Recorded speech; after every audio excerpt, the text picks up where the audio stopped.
Hello, everybody, and welcome to a conversation with artist Nina Weiss. She is exhibiting in the 7th annual Evanston Made Members Group show. Hello, Nina.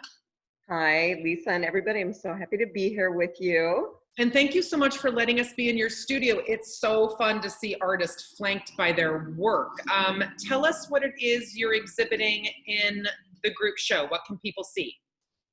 So I have entered one of my paintings from the 12 by 12 Waterway series. It's a small painting, 12 by 12, hence the name, as opposed to my other current work, which is quite ginormous. So the Waterway series that you can see behind me here is based on my travels throughout the United States and Europe.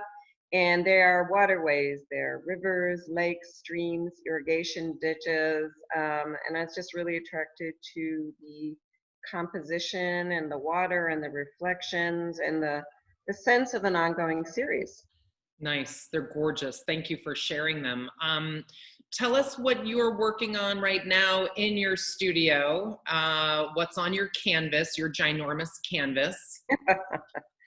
So when I'm not working on the small pieces, which is really sort of like a break from the huge ones, this series is based on prairies and fields, most of it local. So delving into all of the layers of the prairie. They're quite large, which lets me work with gesture and line and form. So I just finished another one. I just had 2 shows open with proper social distancing. That was so interesting. And in 2022, I actually have a show coming up of the prairies at the Peggy Notebart Nature Museum. So nice. Yeah, it's really great to have a goal to work for and to be able to show these along the way as well. That's so nice. A deadline is an artist's best friend. Talk to me a Indeed. little bit about, with Shelter In and sort of, the new way right now, how is your practice different? What's going on in your studio? Because I know I've seen you're very busy and I like watching you because it's inspiring. Talk to me a little bit about your practice during these times. So what has happened is normally I would paint every day, except for when I was teaching, and I teach in several art centers and workshops, but I also teach in my studio. But right now my studio has been reconfigured to accommodate a switch to online teaching and Zooming. So I've got materials and computers and screens and cords, and I can sit down and do my online critiques. I've got 2 other online classes going on. So that has changed the look of my studio, but also just not having the teaching schedule outside my house sort of lets me be a little bit less rigorous about my own painting practice. I can sort of like slow down a little bit, do a little bit here, do a little bit there. Just sort of adapting to a different, more open schedule, should we say. Right. And you jumped right in, like once sort of online teaching became an option, you were like, I'm doing it. I'm going to get the equipment and I'm going to make it happen. Or No, were you Lisa, I would dragging your feet? not say that. I was not real excited about it. But I did, once I accepted it, Mm-hmm.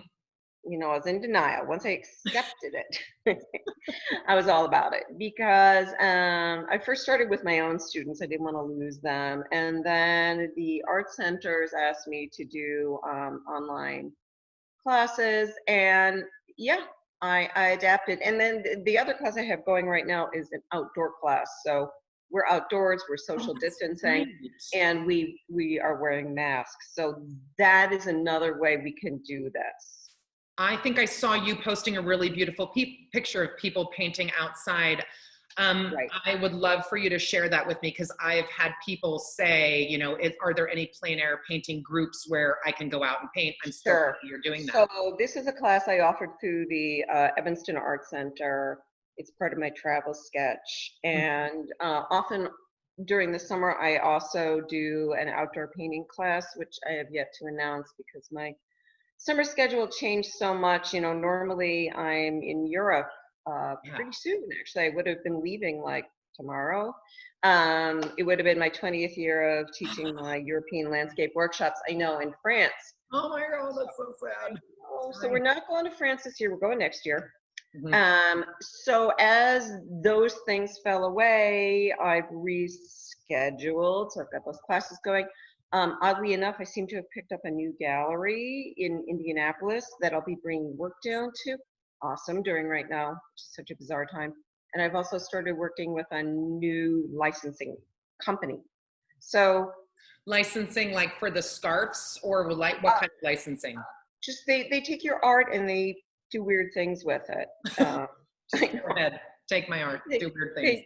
they do stuff with it. So like, even though normal practices have slowed down, the business of art is still chugging on. Maybe it's not as um, as rapid a pace as it normally is, but we're still planning to be here. We are I not love it. going away, right?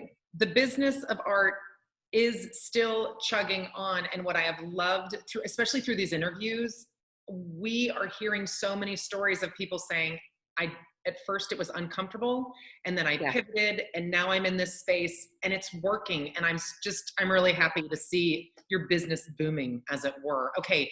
We don't have 27 hours, but I want to have you sort of walk us through your journey as an artist, when you started using that title. Sure. Like, So I was one of those kids who was a bookworm, always in my room, was copying the masters and little sketchbooks, asked for my first art lesson at age 11. I nice. started going into the Art Student League in Manhattan at age 13, and this is the 70s. So when I think about that now, that's pretty cray-cray. Whatever. Um, I know. And then did a pre-college at 14 at Rhode Island School of Design, and skipped 12th grade and I got accepted to a bunch of art schools and went to Tyler School of Art at 16. So not only did I always know what I wanted to do, I was really, really super eager to get there. And I just never really stopped. I was in grad school at age 20, had my own studio at 22, and then just immediately started having shows. So it was never like a question of what I was going to do, what I was going to be. It was just always there. And you've always made it part of it's not like you were an accountant on the side and then painting. You have holistically made painting part of your everything. Indeed, and in fact, to maintain that, I've had a couple of rules, which were like, I never took a full-time job, I didn't do lunch, I had very strict studio hours, which I still What do kind you of mean you try to didn't do adhere to. lunch? What does that mean? So my studio hours were always like 10 to 3, 11 to 4. So I didn't stop and see people in the middle of the day. I treated it like a job. Like, no, I can't Nice. lunch with you, Lisa. Love to, but but I'm working. So I just kind of had rules, and I was fortunate in that I started showing in galleries when I moved to Chicago immediately. So I was encouraged by, shows and sales and a modicum of recognition. So I wasn't working in a vacuum, and I met wonderful people along the way and became a teacher. And so it just kind of kept rolling along. So the artist path is kind of what you make it, but it always involves, I think, a whole lot of work. And and quilting together a whole lot of things, and Oh, not doing goodness. lunch. I wrote that down. Don't do lunch. No more lunch, Don't do Lucy. that. That's awesome. Okay, then Yeah. last question. Okay. Who inspires you before you come to a body of work? Who or what, should I say, Okay. before you come to the canvas, inspires you? So I've been looking at art my whole life. I grew up outside of Manhattan, but I grew up going to the museums. So like, some of my earliest memories were on the ramp of the Guggenheim, and going to the Met and going to the Modern and going to galleries. When I went to art school, I started studying the German Expressionists, and that was my first realization that it was a kind of art that was about emotion and color and form. Because sometimes, and now I'm going to talk like a teacher, when you first learn to draw and paint, your main concern is making things look like things. Mm-hmm. Well, I did that from a very young age, and then you reach a point where you're like, okay, what's next? So the what's next for me hit when I got into art school, and it was the German Expressionists. And then later on, other figurative artists and other American artists like Alice Neal and Wayne Thiebaud. And of the Expressionists, I love Max Beckmann and Egon Schiele. And then some of the Impressionists like Lautrec, or his like weird kind of social commentaries. Mm-hmm.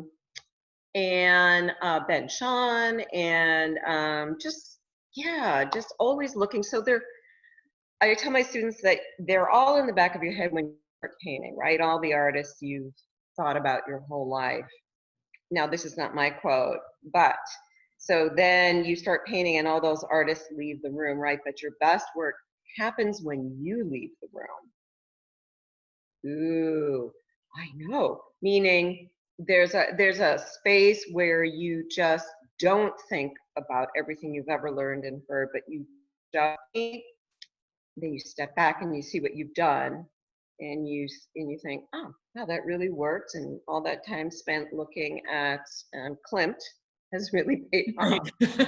Yeah. Oh, that's such a beautiful sentiment. I love that. No, I love it too, because it's a kind of letting go, which I have a hard time doing in any other aspect of my life, except maybe if I'm biking. Mm-hmm. But it's the zone, it's the place where you forget about time and you're happiest, and you're not thinking about yourself, and you're in a way kind of egoless. So it is where we all want to be. You can't stay there forever, but little spurts of it are really useful. Yeah, and the only thing that messes that up is lunch. I love it. Yeah, you can't do lunch. Coffee, yeah. But really, like committing to a time frame and a discipline, that seems to be also the answer we hear a lot from people in these interviews is, I treat it like my job. I treat it like my work, and I don't just, come to it flighting. So Nina, thank you for being a part of Evanston Made. Thank you for your enthusiasm and your gorgeous, gorgeous work. I'm super happy we got to talk to you today. It's been wonderful, Lisa. So happy to be a part of it. Thank you. Take care.